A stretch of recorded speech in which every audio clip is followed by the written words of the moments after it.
मैं ये कहना चाहता हूं कि जब आपके हाथ में आना है तो धन्यवाद दे करके परमात्मा से जुड़ जाइए। रोजी रोटी कमाने बैठे परमात्मा से जुड़ जाइए। जब आप अपना ऑफिस बंद करके घर की तरफ आ रहे हैं तो धन्यवाद करो और कहो कि प्रभु आपकी कृपा, आज की ड्यूटी, आज का कर्तव्य पूरा हुआ और फिर मैं आऊं और बेहतर कर सकूं और हर दिन स्वयं को निखारूं। काम चोरी ना करो। काम चोरी से आप दूसरों की नज़र से अपने को आराम पहुंचाने के लिए और दूसरों की नज़र में, क्योंकि लोग नौकरी बचाने के लिए जितने से उनकी चमड़ी बची रहे ना उतना ही काम करते हैं। जैसे मालिक को आता देखते हैं स्पीड बढ़ जाती है, उसके बाद में जो है लंबी तान के सोते हैं, दूसरे की तरफ देखते रहते हैं और कहते रहते हैं ऐसे ही चलता है। तो ऐसे लोग जो हैं वो अपनी किसी तरह से नौकरी तो बचा लेंगे लेकिन कभी भी उन्नति नहीं कर सकते और बरकत भी नहीं पड़ेगी।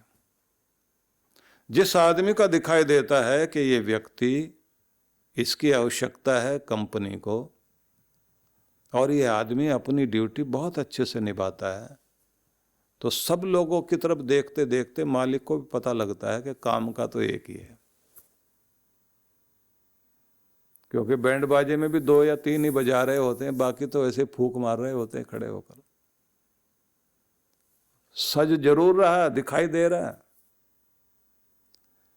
लेकिन फिर भी मैं ये कहूंगा कि जब तक आप अपनी तरफ से पूरा पूरा अपना दायित्व नहीं निभाते, आपके जीवन में बरकत नहीं आती और उन्नति इसी के आधार पर तो होती है। आखिर तक आपका महत्व बना रहता है। जिस व्यक्ति की सबको आवश्यकता हो तो उसके पीछे पीछे मालिक घूमता है, और जो आदमी किसी लायक नहीं है वो मालिक के पीछे पीछे घूमेगा। तो आपकी परिक्रमा सब करें, सूरज बनो तो सूरज की परिक्रमा सब कर रहे हैं, और अगर आप सूरज नहीं बन सकते तो फिर आप ही परिक्रमा चक्कर काटते रहो सबके। तो इसलिए कहा गया है कि अपने आप को प्रभु से जोड़ना, धन्यवाद करते हुए अपने ऑफिस से बाहर निकलिए, घर में प्रवेश करें तो उसको प्रेम मंदिर मान करके चलिए। आपके वात्सल्य की मूर्ति है वो, आपका घर आंगन जो है वो प्रेम का संसार है। वहाँ प्रवेश करते समय आप अपनी सारी कुटिलताएं, कठोरताएं, नेगेटिविटी सब बाहर छोड़ दीजिए। इसलिए अपने देश में एक परंपरा रखी गई, पुराने घरों में बीच में देहले बनाते थे, दरवाजे के साथ एक लकड़ी का ऊपर उठा हुआ स्थान होता था जिसको लांग के अंदर जाते थे। देहरी पार करके घर में जाना और देहरी लांग करके बाहर आना, तो वो मर्यादा थी। और रखी क्यों गई कि जैसे उसमें आप जाएंगे तो ठोकर लगती है, झटका लगता है, शॉक लगता है। शॉक लगने का मतलब ये है कि बाहर की चीज बाहर ही छोड़ो, अब ये तुम्हारा बाहर का संसार नहीं है, ये प्रेम का संसार, इसमें प्रवेश करो। बड़ी अलग तरह की परंपराएं रखी गई हमारे यहाँ। गृह प्रवेश होता है तो पहले बाहर या तो अशोक के पत्ते लगाएंगे या आम के पत्ते लगाते हैं, आम्र पल्लव लगाए जाते हैं। क्यों? सीधी भावना है कि सभी पेड़ों के ऊपर पतझड़ आएगी और सब विपन्न हो जाएंगे, निर्धन हो जाएंगे, बिल्कुल कुछ भी उनके पास बचता नहीं। आम की पतझड़ देखना कभी, हमेशा हरा भरा रहता है और उसके नीचे पत्ते टूटकर गिरे रहते हैं, नई कोंपलें निकल रही होती हैं। तो भारत के ऋषियों ने कहा बस प्रतीक ये चुनो कि मेरा घर हमेशा हरा भरा रहे, इसमें कभी भी कोई कमी ना आए, वही पत्ते लगाए जाते हैं। अशोक पर जरूर पतझड़ आती है, लेकिन अशोक को कहा जाता है कि शोक ही ना रहे, उसके अपने गुण हैं और इसको शोकहर कहा जाता है। सीता जी अशोक वाटिका में बैठी थी ना, तो सीता नाम का भी एक अशोक वृक्ष माना जाता है। तो हम इधर उधर ना जाएं, आगे बढ़ते हैं। तो इसलिए कहा गया है कि हर दिन अपने घर में प्रवेश करें धन्यवाद पूर्वक, क्योंकि संतुष्ट होकर जीना ही जीवन में शिकायत से बच कर के और आनंदित होते हुए धन्यवाद करते हुए जीवन में सबसे बड़ी उपलब्धि मिलती है भगवान की कृपा की। क्योंकि जितना जितना आप शिकायती बन जाएंगे भगवान से दूर होते चले जाएंगे। इसलिए ध्यान रखना, शिकायती व्यक्ति किसी को भी पसंद नहीं है, माँ बाप को भी पसंद नहीं आता। धन्यवाद करने वाले को भरा जाता है, इसलिए जितना धन्यवाद करोगे और आपको मिलेगा। तो आइए फिर हम वहीं चलते हैं जहां से हम ये चर्चा आगे बढ़ा रहे थे कि प्रेम वृद्धि परानंदे तस्यात् स्फुरणम ततः।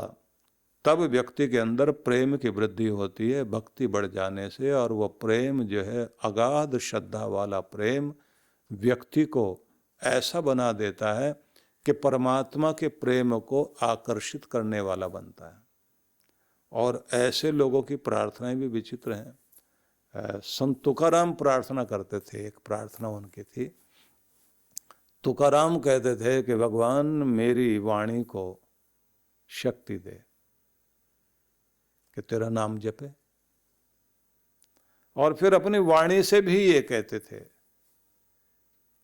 कि मेरी वाणी इतना साथ निभाना कि जब आखिरी सांस लेने की बारी आए तो भगवान का नाम जपने में मेरा साथ निभा देना।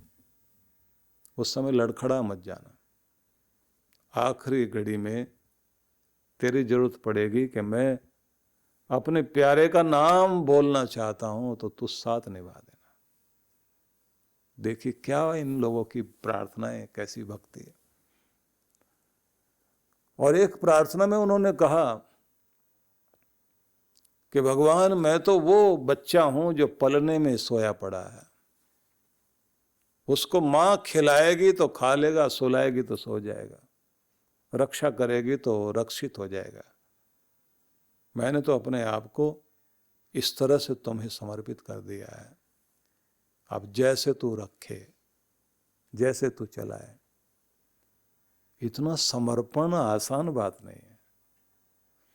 इसलिए इन महान पुरुषों के अंदर अद्भुत प्रेम था ईश्वर का। और कमाल की बात तो ये है, राजा महाराजा बड़े बड़े हुए हैं, नाम उनका दुनिया से मिट गया, लेकिन इनका नाम न कभी मिटा और न मिटेगा। इन महान पुरुषों का नाम, इनकी चर्चा हमेशा होती रही, हमेशा होती रहेगी। इसलिए शुरुआत ही यहाँ से होगी कि आपको अपनी श्रद्धा भावना के साथ प्रभु के ध्यान की तरफ चलते जाना चाहिए। इसलिए कहा गया श्रद्धया विंदते वसु, जीवन का धन पाना है तो अपनी श्रद्धा से पाओ। श्रद्धया सत्यमाप्यते, परम सत्य की उपलब्धि के लिए भी श्रद्धा ही आपको लेकर जाएगी। इसलिए श्रद्धा को कभी मत छोड़ना। और कहा गया श्रद्धेव सर्वधर्माणाम मातेव हितकारिणी। माँ जैसे हमेशा अच्छा ही सोचेगी अपने बच्चों के लिए, ऐसे तुम्हारी श्रद्धा ही तुम्हारे लिए हित करेगी। श्रद्धा कभी भी धोखा नहीं दे सकती, श्रद्धा ही है जो तुम्हारा सदा हित करेगी। श्रद्धे एव नृणाम सिद्धिर जायते लोकयोर द्वयोः। लोक और परलोक में श्रद्धा के कारण ही आपको सफलता मिलेगी। इसलिए श्रद्धा पूर्वक, नियम पूर्वक अपना काम करते जाइए। भक्ति की सफलता के लिए ये आवश्यक है। और जिसको ये श्रद्धा की लगन लग गई तो वो व्यक्ति तो समझ लीजिए कि उसे दुनिया भर के लोग पागल कहते रहे, वो नहीं हिलता। इसलिए मुझे अच्छा लगता है वो सुनाते हुए। एक बहुत प्यारा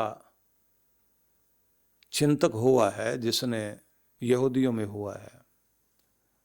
उसने लिखा कि मैंने एक व्यक्ति को देखा जो वन में, जंगल में झोंपड़ी बनाकर रहता है, लोहार का काम करता है, और उसके पास एक डायरी है जिसको वो सुबह शाम बैठ करके लिखता है कि मैं उसकी डायरी पढ़ता हूं तो उसमें संवाद है भगवान के नाम।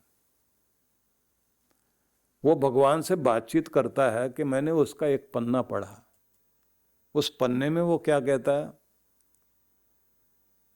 कि आप फिर से मुझे देना होगा, अब मैं नहीं दूंगा भगवान, मैं कितना दूं इस दुनिया को?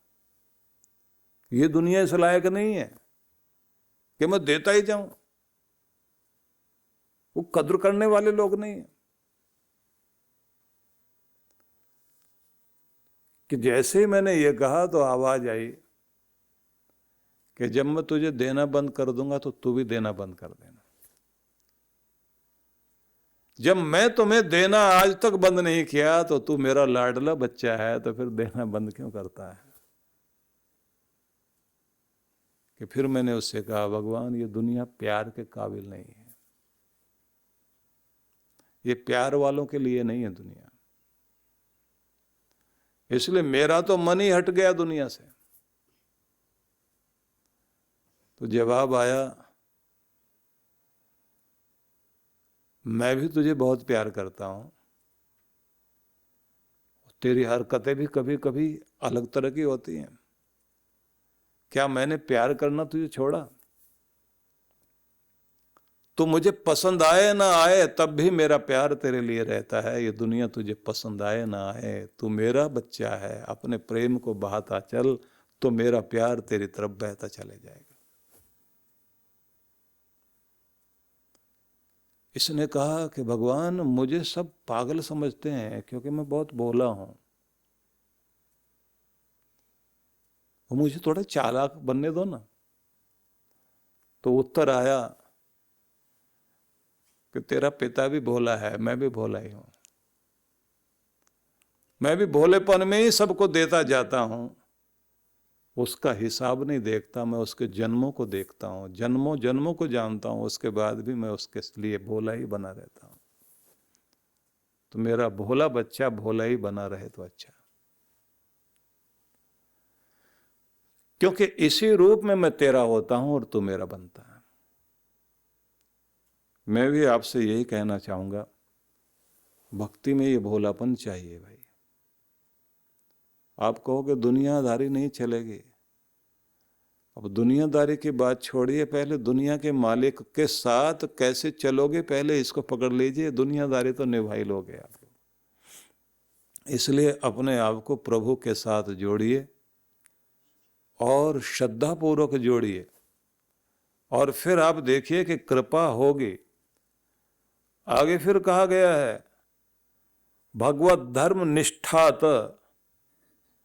भगवान के भागवत धर्म में निष्ठा बना करके चलना, ये अगली भूमिका है। निष्ठा शब्द को हम अनुवाद करें तो सामान्य भाषा में उर्दू का शब्द है वफादारी। भागवत धर्म में वफादारी रहे, इसको हम निष्ठा बोलते हैं। अब आप अगर भगवान के वफादार हैं तो ये बात ध्यान रख लीजिए कि फिर आप वफादारी में ठीक समय पर रोज बैठोगे कि ड्यूटी का टाइम हो गया, भजन का समय हो गया, भक्ति का समय हो गया, क्या कहेगा वो मुझे ध्यान आता है, एक सज्जन थे जिन्होंने डायरी लिखते थे, सत्संग होता था तो डायरी लिखते थे, डायरी उनकी पढ़ें तो देखते थे लिखा होता था, गुरु ने कहा है निष्ठावान बनने के लिए भगवान के प्रति और भगवत नियमों के प्रति, गुरु के द्वारा दिए गए नियमों के प्रति वफादार बनना है। अब मैं अपना नियम बना रहा हूं, 4 बजे उठकर नाम जपूंगा, उसका नाम सिमरन करते हुए हर दिन अपने आप को आनंदित और शांत अनुभव करते हुए इस दुनिया में अच्छे से अच्छा करने की कोशिश करता चलूँगा। अब वो लिख रहे हैं, डायरी पढ़वाते हैं कभी कभी लाकर। आप समझिए कि पूरा जीवन भर अपना व्यापार करते थे। उन दिनों उनको हम देखते थे, कहीं जाते थे तो ये बैग भी इस तरह के नहीं, उनका छोटा सा ट्रंक टाइप का होता था एक, वो लेके चलते थे। और ट्रेन में बैठ जाएं तो उसके साथ में जंजीर बांध के और फिर अपनी कमर में बांध के ताला लगा के बैठते थे। तो लोग उनको समझते थे कुछ अजीब तरह के आदमी हैं। और उसके बाद फिर वो आंखें बंद करके बैठ जाते थे। गायत्री उपासक थे, ध्यान करते थे। अब चलते चलते भगवान की कृपा ऐसी हुई कि उनको गायत्री की सिद्धि हुई। एक दिन बैठे बैठे उनको लगा कि इस कमरे में कुछ गड़बड़ होने वाली है, तो उठ के बाहर भागे और सबसे कहा बाहर निकलो, बाहर निकलो। और जैसे बाहर आए तो पंखा धड़ाम से नीचे गिरा। उसके बाद खड़े होकर कह रहे हैं, हे माँ, तो सिर्फ पंखे से बचाती है मुझे। इस दुनिया में मुझे पार होने के लिए, बचाने के लिए मेरा साथ देना, क्योंकि मैं केवल एक जन्म की नहीं, जन्मों जन्मों की साधना के बाद आज इस स्थिति में आया हूं कि तेरी कृपा मुझे मिलने लग गई, फिर से भटक न जाऊं। आंख से आंसू बहते रहते थे।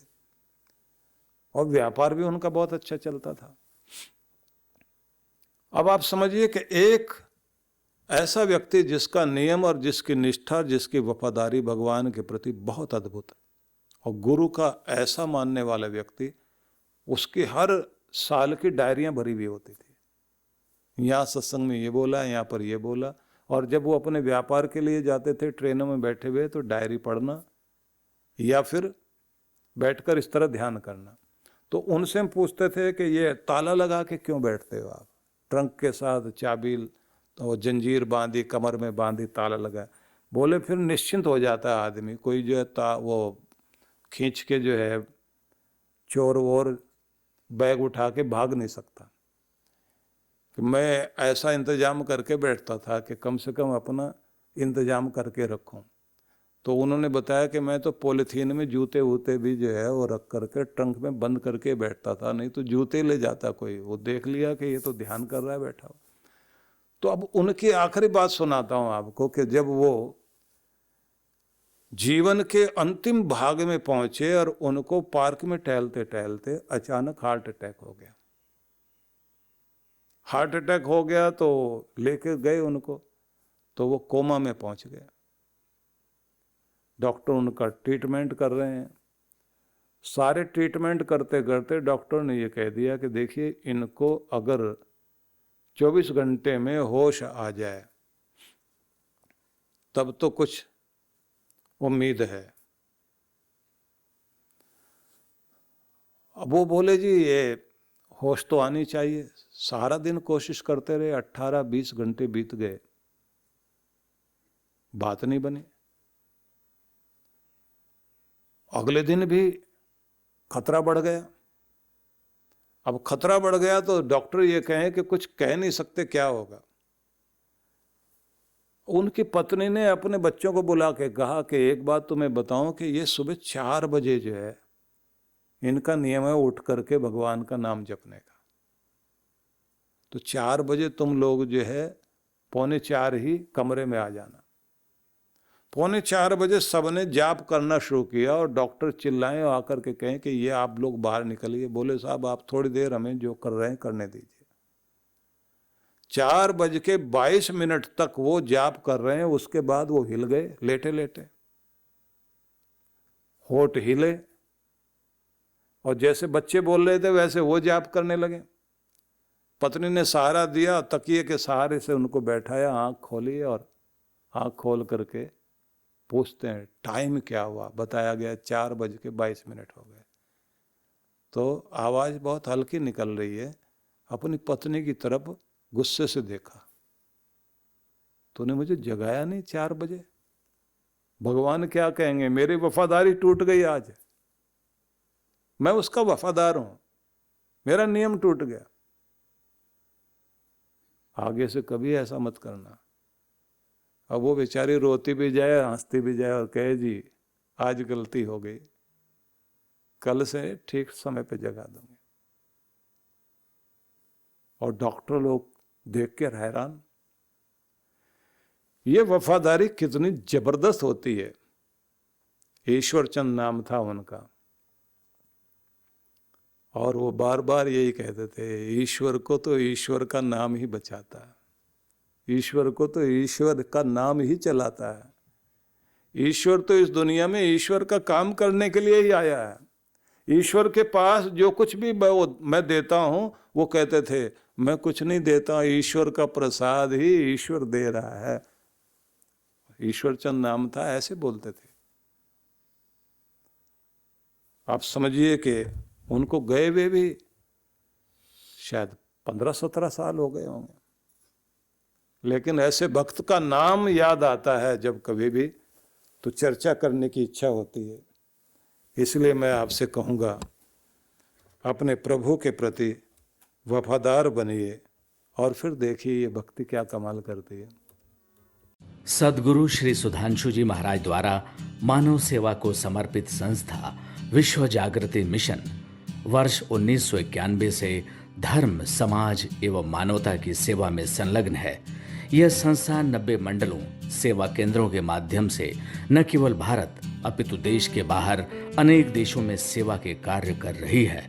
संस्था की स्थापना से लेकर अब तक विगत 30 वर्षों में जहां लोगों को सन्मार्ग पर प्रेरित करने के उद्देश्य से गुरुवर ने 7000 से अधिक प्रवचन दिए हैं, वहीं देश के राज्य की राजधानियों व प्रमुख नगरों में लगभग 40 आश्रम, 25 मंदिर, सत्संग भवन व ध्यान साधना केंद्रों का निर्माण हुआ है।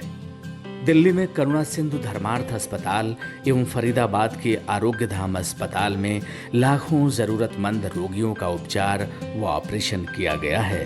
अनाथ गरीब बच्चों के लिए सूरत में अनाथाश्रम, दिल्ली एवं कानपुर में गुरुकुल, फरीदाबाद में ज्ञानदीप विद्यालय, मुरादाबाद में सृजन प्राइमरी स्कूल, झारखंड के रुक्का खूंटी गांव में आदिवासी बच्चों के लिए 2 पब्लिक स्कूल समेत दिल्ली में उपदेशक महाविद्यालय भी बनाया गया है।